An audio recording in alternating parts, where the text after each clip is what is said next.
Hi guys, welcome to the pep coding. आज हम करेंगे लार्जेस्ट नंबर। तो इसमें हमें क्या गिवन है? हमें एक लिस्ट गिवन है जो कि नॉन नेगेटिव इंटीजर्स कंटेन करती है। हमें उस लिस्ट में जितने भी एलिमेंट्स हैं उसे कुछ इस तरीके से अरेंज करना है कि हमारा जो नंबर बने वो लार्जेस्ट नंबर बने। एक नोट भी लिखा हुआ है यहाँ पे कि द रिजल्ट में बी वेरी लार्ज। रिजल्ट बड़ा हो सकता है, so you need to return a string instead of an integer. Integer की रेंज तो 10 to the power 9 है। अगर हमारे पास 10 to the power 15 का कोई नंबर आ गया तो उसे रिटर्न करने में दिक्कत होगी, इस वजह से हमें रिटर्न करना है उसे स्ट्रिंग में। ठीक है, तो ये हमें करना है। अब करेंगे कैसे इसे? तो इसका एक तरीका है कि हमारे पास जो एरे है ना, उसे पहले हम स्ट्रिंग में कन्वर्ट कर दें, स्ट्रिंग के एरे में। इसे स्ट्रिंग के एरे में कन्वर्ट करेंगे, क्या आएगा? पहले 3, 5, 34, 7 एंड 9। ये हमारा स्ट्रिंग के एरे में आ गया। अब अब अगर हम इस पर शॉर्ट फंक्शन लगाते हैं C++ का, तो ये क्या करेगा? इस सभी स्ट्रिंग को लेक्सिकोग्राफिकली शॉर्ट कर देगा। इसका मतलब जो 3 की फैमिली होगी वो आगे आ जाएगी कुछ इस तरीके से शॉर्ट होके, फिर 5 की फैमिली आई, फिर 7 की फैमिली आई, फिर 9 की फैमिली आई। तो इस तरीके से हमारे पास हमारा शॉर्टेड एरे आ जाएगा। अब अब हमें आंसर कैसे मिलेगा इससे? अगर हम इसे पीछे से स्टार्ट करें, एक आपने आंसर में लेते हुए कि 9 लिया पहले, फिर 7 उसके साथ अटैच किया, फिर 5, फिर 3, 4, फिर 3। हमारे पास ये जो नंबर आएगा वो लार्जेस्ट नंबर आएगा। ये लार्जेस्ट नंबर है। इन सभी एलिमेंट को किस तरीके से भी अरेंज कर लें, हमें यही लार्जेस्ट नंबर मिलेगा। तो हमने क्या किया? हमने पहले पहले हमने अपने पूरे एरे को स्ट्रिंग के एरे में कन्वर्ट किया। उसके बाद हमने उस पर शॉर्टिंग लगा दी, शॉर्ट फंक्शन यूज कर लिया CPP का।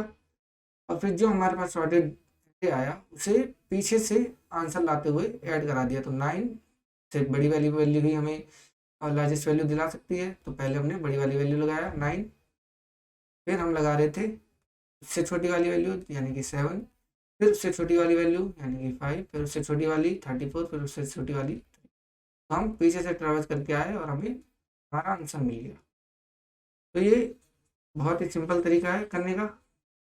अब एक और एग्जांपल ले लेते हैं इसी चीज़ में, कि जैसे अभी तो हमारे पास यहाँ पे 34 है। मान लेते हैं यहाँ पे हमारा 32 होता। अब हम क्या करते हैं? सेम स्टेप, पहले इसे एरे के स्ट्रिंग में बनाओ, स्ट्रिंग के एरे में 3, 5, 32, 7, 9। अभी हमारे पास आ गया। अब इसमें शॉर्टिंग लगा दो। शॉर्ट लगाया, लेट्स गो ग्राफिकली कैसे होगा? 3 पहले, फिर 32, 5, फिर 7, फिर 9। कुछ इस तरीके से आ गया। अब हमें अपना आंसर चाहिए। हम क्या कर रहे थे? पीछे से ट्रेवर्स करके अपना आंसर बना रहे थे। 9, 7, 5, 32 और 3। ये हमारे पास आंसर आ गया। लेकिन ये आंसर सही है क्या? हम इन एलिमेंट्स को अरेंज करके सिर्फ इतना ही बड़ा लार्जेस्ट नंबर बना सकते हैं? नहीं।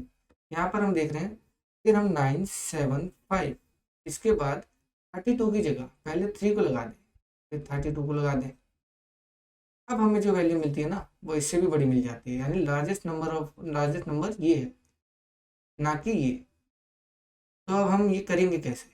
हमें तो पता चल गया कि क्या दिक्कत क्या आई है, कि यहाँ पे जो सेकंड डिजिट का नंबर है ना, वो 32 है। अब यहाँ पे ये तो कॉमन है फर्स्ट डिजिट, लेकिन लास्ट डिजिट कॉमन नहीं है, वो लेस देन है। इसका मतलब हमें चेक करना पड़ेगा दोनों वैल्यूज़ को कंपेयर करते हुए। कुछ इस तरीके से दोबारा अभी देखते हैं कि किस तरीके से हम कंपेयर करेंगे। हम शॉर्ट फंक्शन में ही कंपैरिजन लगा देंगे। ठीक है।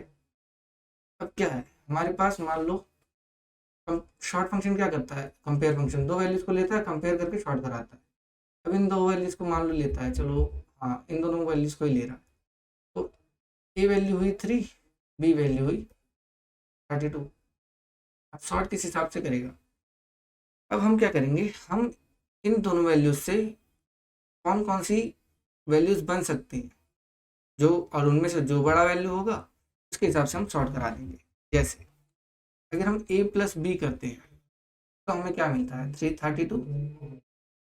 अगर हम b प्लस ए करते हैं तो हमें मिलता है 323।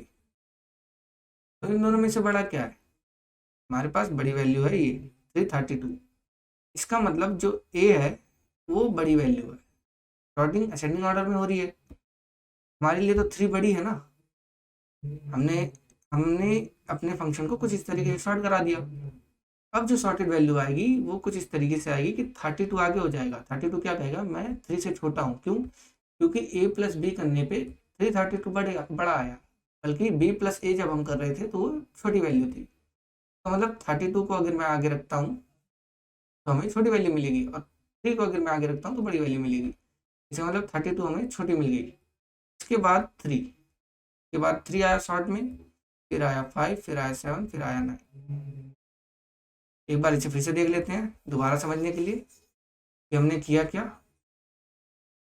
हम अपने शॉर्ट फंक्शन क्या करता है, कंपेयर करके दो वैल्यूज को शॉर्ट करता है। जैसे हमने ए वैल्यू ये थी, बी वैल्यू ये थी, हमारे पास तो स्ट्रिंग है, तो स्ट्रिंग से इससे पहले हमें इंटीजर में बनाना पड़ेगा।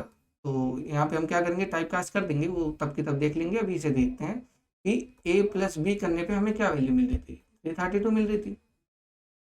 बी प्लस ए करने पे क्या मिल रही थी, 323 मिल रही थी, यानी कि 32 पहले लगा दिया, 3 बाद में। अब इससे मुझे क्या पता चला, जब मैं बी को आगे लगाता हूँ तो मुझे छोटी वैल्यू मिलती है, जब मैं ए को आगे लगाता हूँ तो बड़ी वैल्यू मिलती है। तो इसके अकॉर्डिंग मेरा जो 3 है वो बड़ा है 32 से। हमें कुछ इस तरीके से करना पड़ेगा सॉल्व, ताकि जब हम पीछे से ऐसे ट्रेवर्स करते हुए आए और अपना आंसर बनाए तो हमें लार्जेस्ट वैल्यू ही मिले। ठीक है, लार्जेस्ट नंबर ही मिले। तो ये हम करेंगे। तो देखते हैं इसे कोड करके। हमें क्या करना है, सबसे पहले स्ट्रिंग के एरे में बनाना है इसे, स्ट्रिंग के एरे में। तो हम यहाँ मैं वेक्टर लेने जा रहा हूँ, वेक्टर स्ट्रिंग एरे ले लेते हैं इसे। इसका कुछ साइज देना पड़ेगा, साइज क्या होगा, नम्स के साइज जितना ही होगा।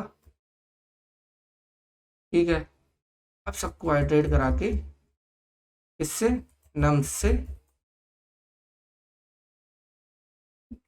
नम्स के एरे में जितने भी मेरे डेटा थे वो सारे हम स्ट्रिंग के एरे में डलवा देंगे। तो string at I equal to, अब हमारे पास जो नंबर है, नंबर को स्ट्रिंग में कन्वर्ट करने के लिए टू स्ट्रिंग का यूज़ करना पड़ता है, तो टू स्ट्रिंग यूज़ कर लिया। अब यहाँ पे मुझे क्या मिल गया, सारे के सारे एलिमेंट हमने स्ट्रिंग के एरे में बना दिया। अब बस शॉर्ट लगाना है, शॉर्ट लगाते हैं। शॉर्ट क्या है, array dot begin, array dot, ये हो गया। अब हम क्या करना चाहते थे, दो वैल्यूज़ को कंपेयर करना चाहते थे। दो वैल्यूज़ को कंपेयर करने के लिए हमें क्या है, ये स्ट्रिंग का एरे, तो हमारे पास स्ट्रिंग है, एक स्ट्रिंग ए है, एक स्ट्रिंग बी है। इन्हीं दो वैल्यूज़ को कंपेयर करके हमारा शॉर्ट फंक्शन काम करेगा। अब हमें चेक करना पड़ेगा बड़ी वैल्यू क्या है। तो बड़ी वैल्यू क्या है, तो उससे पहले तो हमें वैल्यू बनानी पड़ेगी। वैल्यू बनाते कैसे थे हम, ए प्लस बी करके और बी प्लस ए करके। जैसे कि अभी हमने देखा था 332 है, जैसे कि हमने देखा था यही कि 332 बड़ा है या 323 बड़ा है। तो इसमें 3 क्या था, ए था, 32 क्या था, बी था। तो हमें इसके हिसाब से कंपेयर कराना था, तो हम यही शॉर्ट फंक्शन में यूज़ करेंगे। सबसे पहले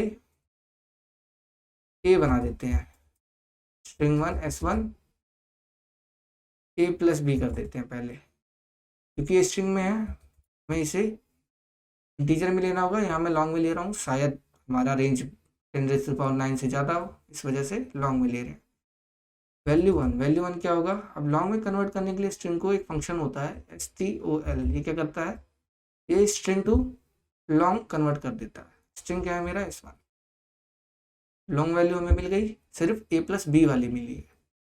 अब दूसरी s2 बी प्लस ए वाली मिलेगी। अब दूसरी वैल्यू लेंगे long, v2 equal to stol s2 से मैं एक बार फुल स्क्रीन कर देता हूँ, थोड़ा सा साइज बढ़ा देता हूँ। ठीक है, अब अब हमें वैल्यू तो मिल गई, अब हम कंपेयर करेंगे तो रिटर्न करते समय क्या देखेंगे, अगर मेरी v1 छोटी है, v1 की वैल्यू छोटी है तो ट्रू होगा, तो वो v1 को आगे रख देगा। अगर v2 मेरी छोटी है इसका मतलब क्या, फॉल्स होगा या फिर इक्वल। तो अगर देख लेते हैं दोबारा, 332 और 323, ए था ये, बी था ये, यहाँ बी है ये, ए है ये, यहाँ पे बड़ी क्या है, यहाँ पे हमें दिख रहा है ये बड़ा है, यानी कि v1 बड़ा है v2 से। अब v1 v2 से बड़ा है इसका मतलब फॉल्स हो गया। अब ये फॉल्स हो गया, इसका मतलब ये क्या करेगा, ये जो 3 है ना उसे बड़ी वैल्यू मानेगा, 32 की जगह 3 को बड़ी वैल्यू मानेगा। तो ये फंक्शन कुछ इस तरीके से काम कर रहा है। अब हम क्या करेंगे, हमारा शॉर्ट तो हो गया पूरा, हमें आंसर बनाना था। आंसर कैसे बन रहा था, आंसर स्ट्रिंग का था, क्योंकि हमें क्या करना है, इसे स्ट्रिंग टाइप का फंक्शन है, इसे स्ट्रिंग में रिटर्न करना है। आंसर स्ट्रिंग में था तो हम आइटरेट कर रहे थे कहाँ से, इंट आई इक्वल टू 0, वहाँ हम देख रहे थे, हम पीछे से स्टार्ट कर रहे थे आइटरेशन, 9 से बन रहा था हमारा आंसर। तो आई 0 से नहीं, एरे डॉट साइज -1 से चलेगा। क्यों, क्योंकि मेरा जो लार्जेस्ट डिजिट होगा वो तो पीछे ही होगा। अगर हम लेक्सिकोग्राफिकल सॉर्ट होता है तो लार्जेस्ट डिजिट का नंबर तो पीछे ही होगा ना। जैसे जैसे अभी मैंने बताया था, चलो फिर से बता देते हैं, 1 2 3 4 5 है, फिर हम पीछे से करेंगे तभी तो हमारा नंबर 5 4 3 2 1 सबसे लार्जेस्ट नंबर बन पाएगा। ठीक है, तो यही वो चीज़ हो रहा है कि हम पीछे से आइटरेट कर रहे हैं। अब ये तो हमें मिल गया, अब चलेगा कहाँ तक, 0 तक, आई माइनस माइनस आंसर में एट आई को हमेशा ऐड करते जाओ। अब एक चीज़ आती है, अगर मेरे आंसर की फर्स्ट वैल्यू 0 निकली, इसका मतलब क्या है, इसका मतलब है कि कोई लार्जेस्ट नंबर बना नहीं, वो 0 ही निकला, 0 दे देंगे वहाँ से। ये बस एक कंडीशन थी, उसके बाद तो आंसर तो हमारा आना ही है, तो हम रिटर्न कर देंगे आंसर को। तो कुछ हमने क्या किया देख सकते हैं कि पहले हमने अपने एरे को स्ट्रिंग में कन्वर्ट किया, फिर उसे शॉर्ट कर दिया और उसे कंपेयर अपने हिसाब से किया, किस हिसाब से कि a प्लस बी की वैल्यू बड़ी है या b प्लस ए की, जिसकी वैल्यू बड़ी होगी उसके हिसाब से मेरी वैल्यू आगे या पीछे प्लॉट होगी। उसके बाद हमने आंसर निकाला पीछे से ट्रेवर्स करते हुए, और अब हम इसे रन करके भी देख लेते हैं। रन करते हैं इसे, तो ये तो रन हो गया और चल भी रहा है। सबमिट करते हैं इसे, और इसका थोड़ा सा फंट छोटा कर देते हैं। हाँ, हमारा सारा टेस्ट केस पास हो गया। तो बहुत ही अच्छा सवाल था ये, लार्जेस्ट नंबर निकालना बहुत ईजी। हमने देखा हमने शॉर्ट फंक्शन कैसे यूज़ किया। होप आपको समझ आया होगा। Please like the video, share the video and subscribe the channel. Thank you.